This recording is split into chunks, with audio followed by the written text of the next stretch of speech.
Chao pueblo, bienvenidos al canal y bienvenidos a otro episodio en el cual les estaré dando mi reacción en caliente de el Parma Juventus, pocas horas después de haber concluido el partido y antes de nuestra terapia de grupo en el postpartido, nuestro directo.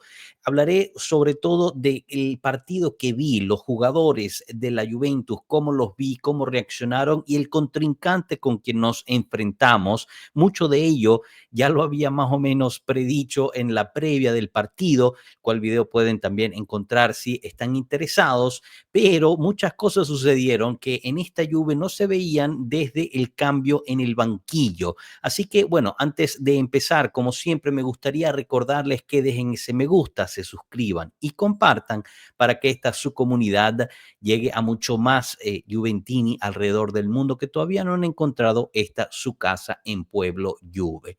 Así que para quienes no sepan, quizás no han visto el partido todavía, el cual, como siempre les recuerdo, pueden encontrar la repetición en nuestro canal de Telegram.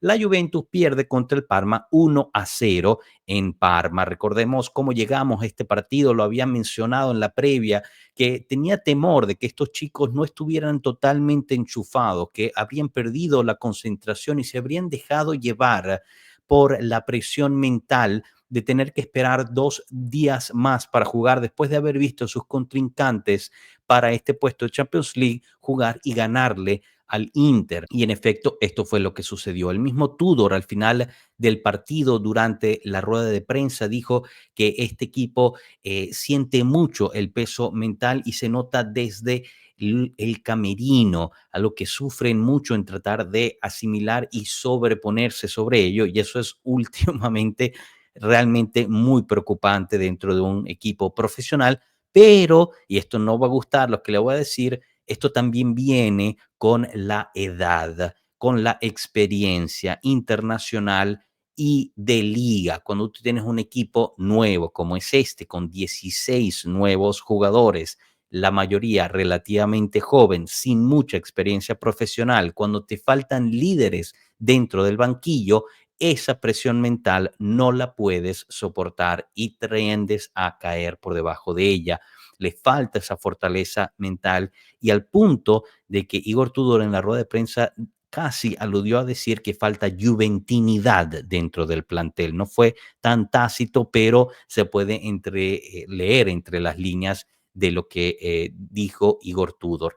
¿Y por qué lo digo? Porque nosotros fuimos a jugar a Parma contra un equipo que venía muy bien, como les había dicho en la previa, venía con 5 empates seguidos, había empatado contra el Inter, había empatado contra la Fiorentina, pero siempre era susceptible a recibir goles.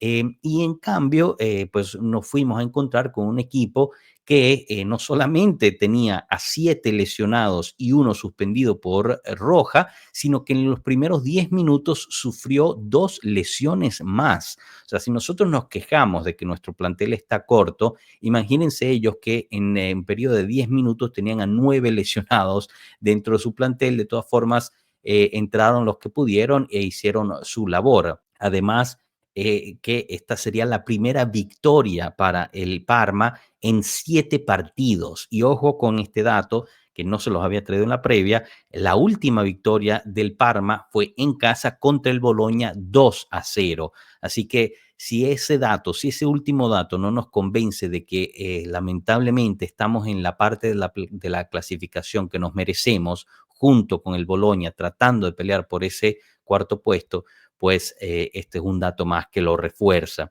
Y por parte de la Juventus realmente se dejó de jugar al Tudor Ball, llamémoslo así, que veníamos acostumbrados a ver durante los últimos partidos. No fue una Juventus que propuso, no fue una Juventus que generó peligro, se veía una Juventus casi resignada a su destino en el primer tiempo, casi en shell shock, dirían los americanos después del gol, pero tampoco es que propuso mucho antes del gol. Se vieron jugadores pocos interesados, no enchufados, ¿no? Y esto era el temor que yo les traía en la previa y en los directos anteriores, que esta es la situación con esta Juventus, que si no es un partido de alto perfil, tienden a soltar la cuerda un poco y les había dicho, no sé si se acuerdan, que yo tenía que íbamos a ver la Juventus que había cerrado el partido contra el Lecce y no la que había empezado el partido contra la Roma. Y lamentablemente el primer tiempo de la Juventus fue aquella Juventus que cerró el partido con el Lecce, temerosa, sin crear, muchos pases atrás, demasiados pases atrás, muy atípico de los que veníamos viendo en los últimos partidos.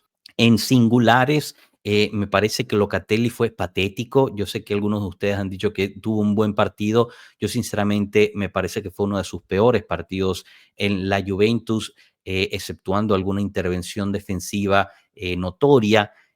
Cambiaso muy mal. Yo no sé qué le ha pasado a Cambiaso desde que salieron los rumores del interés del Manchester City. Ha decaído su calidad defensiva y fútbol en general. Blajovic, sin comentarios, desaparecido por 45 minutos prácticamente y sale en el medio tiempo a causa de un dolor muscular en el muslo. Así que veremos cuándo regresa. Lo poco que puedo rescatar de este partido es un Kalulu, que parecía el único que tenía hambre de buscar la pelota, de tratar de resolver, y rescata una carrera de Colomuani cuando ya estaba jugando de delantero centro, que pierde el balón o no logra controlar bien el balón en la fase de ataque y se pega una carrera superando a toda la Juventus para ir a recuperar el balón prácticamente en nuestra área enfrente de Di Gregorio. Y ese es, digamos, el espíritu que uno esperaría en ver en los 11 jugadores del campo cuando se está perdiendo 1-0 contra el Parma, y lo vi en un jugador prestado que no está seguro si se va a quedar o no, y eso la verdad es recalca el punto de Tudor, que falta juventinidad. También, increíblemente, justo antes del partido, declara Giuntoli que hacía tiempo que no lo hacía, y habla del apoyo de la propiedad del equipo hacia Tudor, habla que los jugadores en préstamo están trabajando con los clubes para ver si los extienden, empieza a decir cosas, digamos, positivas sobre el equipo y llega a esta primera derrota de Igor Tudor. Así que quizás por cabala le deberíamos pedir al buen director Giuntoli de no volver a declarar en prensas antes de un partido y que deje las declaraciones ya para el mercado. Al final, la Juve pierde 1-0 con gol recibido de cabeza en un centro, estos benditos centros que yo llevo prácticamente toda la temporada diciendo que nos están matando. Es el 10º gol de cabeza que recibe la Juventus. Es un récord que es solo peor para el Torino y el Monza, fíjense ustedes. Y yo ya perdí la cuenta de cuántos goles nos han metido por centros. Obviamente no todos los centros se definen de cabeza, ¿no? Pero es realmente patético que un equipo profesional de fútbol, que la Juventus del 2024-2025, no sepa defender un bendito centro. Somos extremadamente débiles en defender los centros y extremadamente débiles en atacar los centros, porque también en el segundo tiempo, que prácticamente todo el balón fue de la Juventus, el cual fue a buscar, tratar de empatar el partido con muchísimos cambios, entró Douglas Luiz, entró con Seisao prácticamente desde el principio del segundo tiempo, trató de hacer lo suyo, pero si ustedes ven, el segundo tiempo estuvo repleto de centros de la Juventus. No hubo un jugador de la Juventus que lograra cabecear ese balón hacia el arco rival.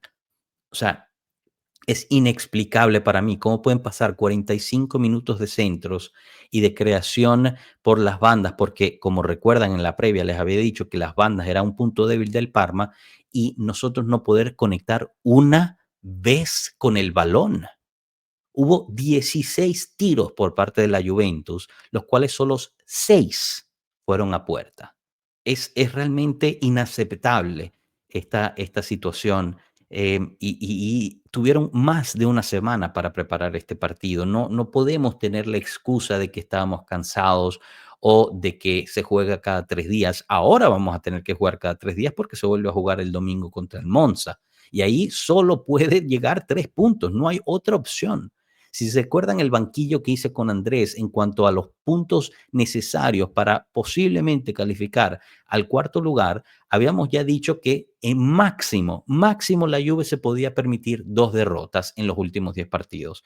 Pues adivinen que faltan 5 partidos y ya tenemos las 2 derrotas, porque la primera derrota dentro de los 10 partidos es la de la última de Motta y esta es la segunda derrota. Tenemos ya un empate con la Roma. Tenemos que sacar el resto de los puntos a favor, especialmente los encuentros directos contra el Bologna y la Lazio. Y ojo, esos 2 encuentros son fuera de casa. Estamos en la posibilidad de que la Juventus no califique a la Champions League el año que viene.